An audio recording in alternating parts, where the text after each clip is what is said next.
अस्सलाम वालेकुम नाज़रीन, मेरा नाम अली हैदर है और आपका बहुत शुक्रगुजार हूं कि आपने मेरी ये वीडियो देखने के लिए वक्त निकाला। दोस्तों, इंडिया, पाकिस्तान, बांग्लादेश, यूएई, हर जगह क्रिकेट को बहुत शौक से देखा जाता है। Cricket is love.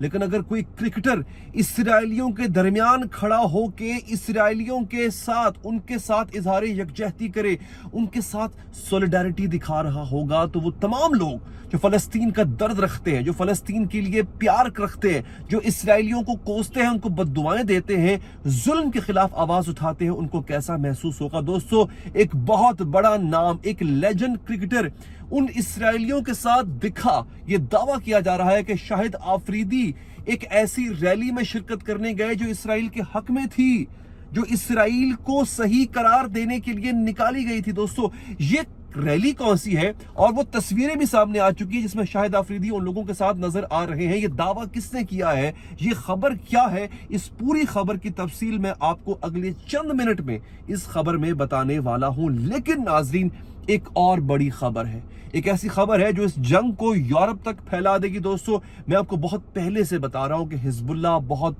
बड़ा करने जा रही है। हिजबुल्लाह पर हमले की तैयारी हो चुकी है। मैंने आपसे कहा था कि हिजबुल्लाह ने पै दर पे इसराइल को धूल चटा दी है, लेकिन अब इसराइल अमेरिका की मदद से किसी भी लम्हे हिजबुल्लाह पर हमला करेगा। लेकिन वो हमला किस तरह होगा, ये सबसे इंटरेस्टिंग है। हमला होने जा रहा है साइप्रस के थ्रू। हिजबुल्लाह ने कह दिया है कि हम पे अगर हमला किया गया तो साइप्रस को सफाई हस्ती से मिटा दिया जाएगा। हिजबुल्लाह हर तरह से तैयार है। नाजरीन, ये खबर क्या है? अब से चंद घंटों के बाद किसी भी लम्हे हमला हो सकता है। हवा में, जमीन पर और पानियों में एक बहुत बड़ी, एक बहुत ही खौफनाक जंग छिड़ने वाली है। इसकी खबर मेरे पास आ चुकी है नाजरीन, ये मैं आपको बताने जा रहा हूं। इसके साथ साथ नाजरीन, 3 ममालिक ऐसे हैं जिन्होंने नेटो के खिलाफ इत्तेहाद कर लिया है। नेटो इस वक्त, नेटो का पता है ना आपको, नॉन अलायंस ट्रीटी ऑर्गेनाइजेशन, एक ऐसा इत्तेहाद जो कि 32 ममालिक का इत्तेहाद है, जिसमें अमेरिका भी शामिल है। अमेरिका उसका लीडर है। नेटो ममालिक के इस इत्तेहाद को सामना है 3 ऐसी ताकतों का जो कि उड़ा के रख देंगे। आपको याद होगा, इटली ने यह धमकी लगाई थी कि हम पुतिन को, रूस के सदर को बजोरे ताकत यानी बाय फोर्स झुकने पर मजबूर कर देंगे। अगले ही दिन रूस के सदर फ्लाई करते हैं, नॉर्थ कोरिया पहुंच जाते हैं और वहां जाके ऐलान करते हैं कि नॉर्थ कोरिया को हम ऐसा असलहा देंगे कि नॉर्थ कोरिया इनविंसिबल, नाकाबिले तस्खीर हो जाएगा, उसे कोई हटा नहीं सकेगा, कोई मिटा नहीं सकेगा। नॉर्थ कोरिया, चाइना और रूस, ये 3 ऐसे ममालिक हैं, इन्होंने ऐसा इत्तेहाद बांध लिया है कि नेटो को अपनी बका यानी अपनी एग्जिस्टेंस का खतरा पड़ चुका है। और यही वजह है कि लबनान इन तीनों के सर पे अकड़ रहा है। हिजबुल्लाह ने यह ऐलान कर दिया है कि हम इसराइल को हवा, जमीन और पानी, इन 3 जगहों से ऐसा मारेंगे, इतना मारेंगे कि ये इनको समझ नहीं आएगी कि इनके साथ हो क्या रहा है। नाज़रीन, एक तो है ये खबर। अब जरा आगे बढ़िए, जो तीसरी और बहुत इंपॉर्टेंट खबर है, ह्यूमन राइट्स जो कमीशन है, human rights council, sorry, UNO का, उन्होंने बाकायदा इन्वेस्टिगेशन की।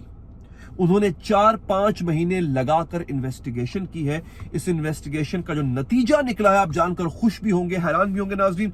उन्होंने कहा है, we conclude that Israeli authorities are responsible for war crimes. बहुत बड़ी खबर है ये खबर एक एटम बॉम्ब की तरह इसराइल पर आके गिरी है। उन्होंने कहा है कि हमने प्रॉपर इन्वेस्टिगेशन के बाद ये नतीजा निकाला है कि इसराइल वॉर क्राइम्स, जंगी जुराइम में मुलव्विस है। इसराइल पर जंगी मुजरिम होने का इल्जाम लग चुका है। अब सुनिएगा, अगेंस्ट क्राइम्स अगेंस्ट ह्यूमैनिटी, इंसानियत के खिलाफ जुराइम का मुर्तकिब है। सिर्फ फलस्तीनियों के खिलाफ नहीं, इंसानियत के खिलाफ कहा गया। अगला जुमला सुनिएगा, धमाकेदार जुमला नाज़रीन, including extermination, internationally directing against intentionally. वो कहता है एक्सटर्मिनेशन, सफाया कर देना, नस्ल कुशी जिसे कहते हैं, जेनोसाइड जिसे कहते हैं। आगे कहता है कि intentionally directing attacks against civilians, यानी सिविलियंस पर जो हमले हैं वो बाकायदा इसी नीयत से किए गए हैं, using starvation as a method of war, और भूख और प्यास को जंगी हथियार बनाया गया है। बात यहां खत्म नहीं होती, sexual and gender based violence, rape का इस्तेमाल किया गया है, जना बिल जबर का इस्तेमाल किया गया, हर तरह का वायलेंस इसराइल ने किया है। और इस बात का ऐलान कर रहा है यूएनओ की, अक़वाम मुत्तहिदा की ह्यूमन राइट्स काउंसिल कर रही है। इसराइल अब कोई जवाब, सेल्फ डिफेंस का जवाब इसराइल खो बैठा है। नाज़रीन, ये थी तीसरी खबर। अब पहली खबर की तफसील आपको बताता हूं। ये तस्वीर देखिए, शाहिद आफरीदी आपके सामने है। लिख कौन रहा है?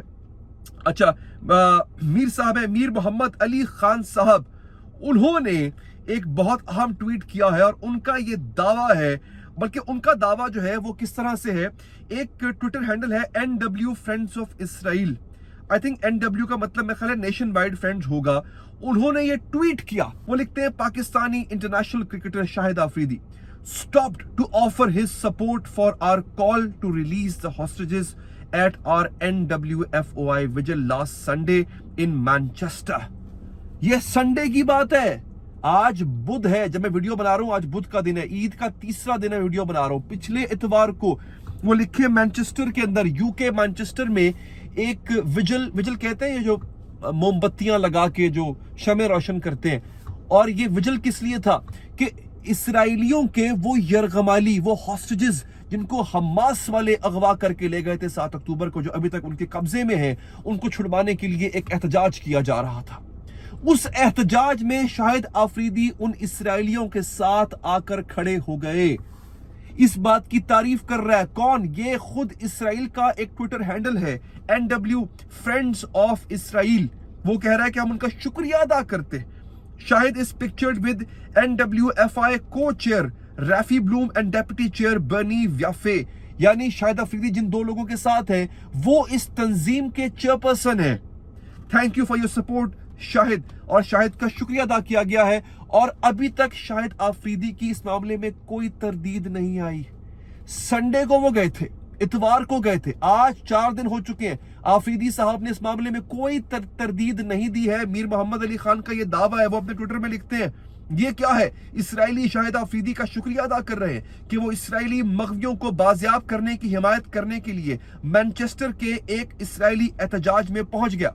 खून खोल रहा है। ये देखकर आपको वजूद पर तुफ है। शाहिद के मजलूम फलस्तीनियों को छोड़कर जालिम इसराइलियों की हिमायत को पहुंच गए। और फिर एक और ट्वीट में मीर मोहम्मद ही लिखते हैं, जरा सुनिएगा, उनका एक और ट्वीट है, उसमें वो कहते हैं अब शाहिद आफरीदी का बयान आया कि उसे इल्म नहीं था कि ये रैली इसराइल के हक में थी। ये हो सकता है, लेकिन उसका वो आगे से एक और मंतक दे रहे हैं। मोहम्मद अली साहब कहते हैं अगर ये बयान आए तो याद रखिएगा कि शाहिद के चारों अतराफ इसराइल की हिमायत के बैनर्स लिए लोग खड़े थे और ये मुमकिन ही नहीं कि शाहिद को इल्म ना हो। बहरहाल दिल टूटा है क्योंकि शाहिद से सियासी इख्तलाफ अपनी जगह, मगर वो पाकिस्तान का असासा रहा है और इस घटिया इसराइल की हिमायत की वजह से न सिर्फ पाकिस्तान का इमेज तबाह हुआ बल्कि मजलूम फलस्तीनियों की दिल आजारी भी हुई है। अल्लाह हमारे गुनाह माफ करे। इसराइल की हिमायत में शाहिद आफरीदी का मुबैना तौर पे इस तरह सामने आना एक बहुत बड़ा सवाल है। पूरी कौम को, सब क्रिकेट फैंस को इस बात का इंतजार है कि क्या वाकई शाहिद आफरीदी जानबूझकर इस विजिल का हिस्सा बने थे या नहीं बने थे। नाजरीन, आखिर में आपको इतना बता दूं कि अमेरिका साइप्रस के आसपास मंडला रहा है और हिजबुल्लाह पर साइप्रस से अटैक हो सकता है। हिजबुल्लाह ने यह वार्न किया है अगर हम पे अटैक हुआ, एक तो पहली बात तो ये कि हम इसराइल का कुछ छोड़ेंगे नहीं, और दूसरी बात हिजबुल्लाह ने यह कह दी है कि हम साइप्रस को भी सफ़े हस्ती से मिटा देंगे। अब तक के लिए इतना ही। अपना बहुत ख्याल रखिए नाजरीन। अल्लाह निगहबान।